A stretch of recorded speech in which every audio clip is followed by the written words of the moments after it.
Okay, we're back. We were working on the shoes here a little bit. Just try to clean it up a tad here. And the same thing over here, a little more deeper in this section here.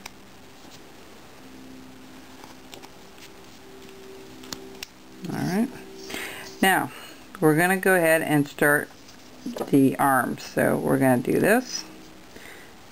Just a stop cut, okay? That's all we're doing is a stop cut. Alright, same thing over here. If you wanted to make the kings or the wise men, you could use the same thing and just put a crown over top. Might work alright.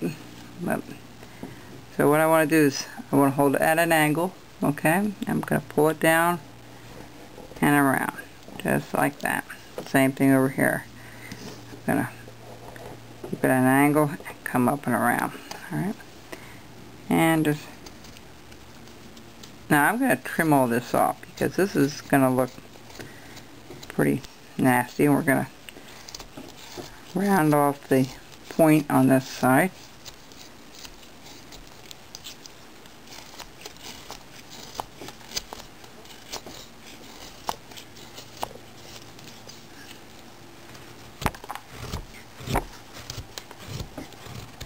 You see how I'm bracing my thumb with my other thumb, one over the other? Sometimes that helps for me to just get a little more strength in it. It's my way of doing it sometimes. It's good to have a thumb guard if you don't have one. Okay. And I guess we'll have his hands in his pockets, but maybe a little bit more at an angle. That's a little bit, let's do a little bit more at an angle here. Sometimes I revamp it after I put the pattern on here. I hope many of you are able to go to a carving show to go. It's one of the best places to find lumber, many different types of lumber. You know, try to enjoy yourself when you're there, learn what you can, and you know, it's a great place to try tools.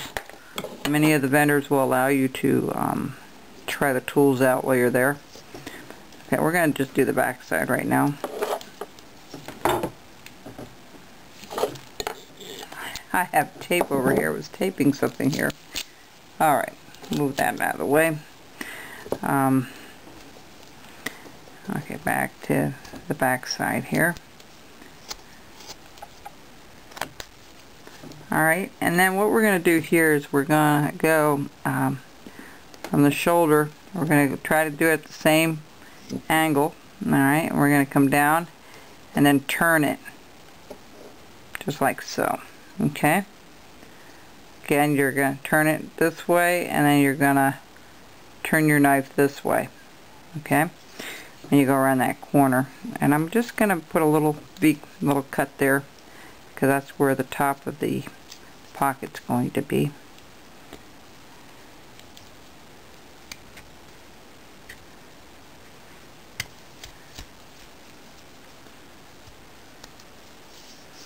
And the same thing over here. I'm going to just go in directly, and then I'm going to turn it. See how I'm turning it?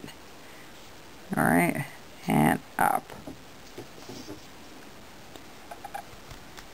I know it's a little tricky to do, but because you're going at two different angles. One angle here, and when you make the turn, you're going straight in. Alright.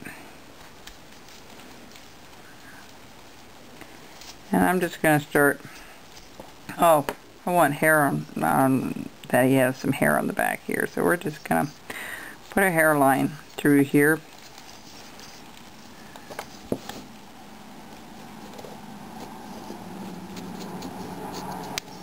Okay. That's just a simple stop cut. And when I do a stop cut, folks, try try not to dig it in too deep when you first do it. If it doesn't come free like that didn't come free, just go back over your line and cut it again. It's much safer, you know, to do it that way than trying to do it all at once. Alright? Just my way of doing it. The other thing is, I didn't get done the Mary and Jesus painting. Hopefully I'll get that done tonight to show you what it looks like, to finish that series up for you and explain a few things. I'm always trying to figure out some interesting projects for you, and something that won't be real difficult to learn, but that you would enjoy to try to do.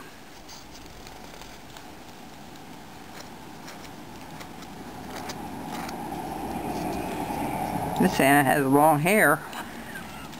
Maybe a hippie Santa? I don't know. I'm just being goofy. Alright.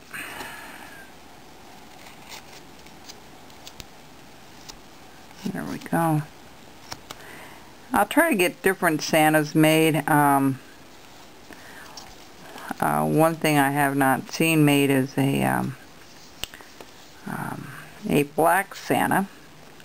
I did one many years ago. I might try to attempt to do one here. It's just the painting is all different. That's all it is. I had a person who was working with me at my job, and she said, "Don't you make black Santas?" And I said, "Well," I said, "No, I never did." And this is going back maybe 8-9 years ago. And she goes, "Well, could you make one for me?" And I said, "Sure." She said, "I only knew Santa to be black." And I said, "Well, I only knew Santa to be white." And we kind of laughed at that. And I did make one, and she was very happy with it. She took the design she wanted, and or the type of Santa that I had, and it's just a matter of painting it.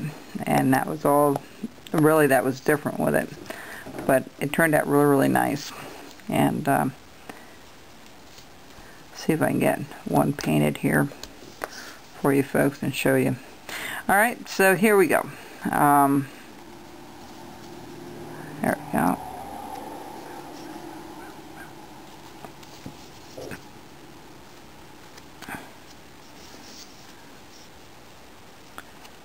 You know, in Holland they had a Santa Day, which is so Sinterklaasdag, which is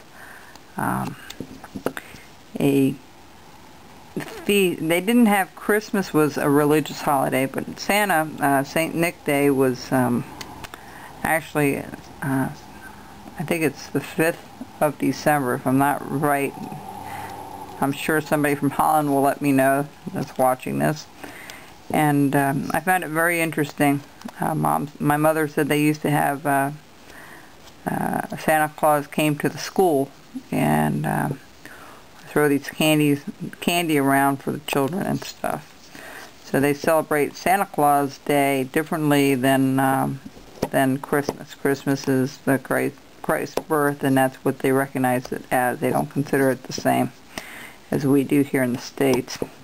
I don't know if that holds true today as much, but in my parents' day it certainly did make a difference. They definitely had two different holidays, so I guess when they came to the States they had to adjust to the new ways of things, and they did. Of course, we never had a Sinterklaasdag here, and or Santa Claus Day. It was amazing what different people from different backgrounds, you know, come across growing up. And I always found that a little bit fascinating, what traditions are for some people. Alright, I'm going to clean up the arms a little.